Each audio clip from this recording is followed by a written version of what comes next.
નેપાળની વચગાળાની સરકારને ભારતે સમર્થન આપ્યું। નેપાળમાં સુશીલા કાર્કીના નેતૃત્વમાં નવી સરકાર બની છે।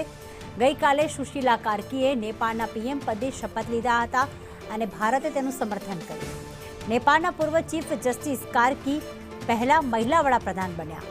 ભારતીય વિદેશ મંત્રાલયે નિવેદન જાહેર કરી અને તેમનું સ્વાગત કર્યું છે। નવી વચગાળાની સરકારનું સ્વાગત છે તેવું ભારતીય વિદેશ મંત્રાલયે કહ્યું। સાથે જ કહ્યું કે આશા છે કે શાંતિ અને સ્થિરતા આવશે। નેપાળમાં ઓલીના રાજીનામા બાદ સુશીલા કાર્કીએ નેપાળની કમાન સંભાળી છે।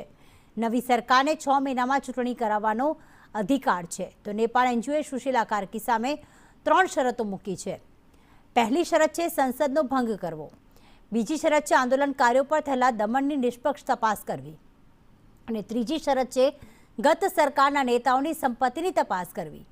ઓલી સહિતના મંત્રીઓ નેતાઓની સંપત્તિની તપાસ કરવા માંગ કરવામાં આવી છે। સંપત્તિની તપાસ માટે એક સમિતિનું પણ ગઠન થશે।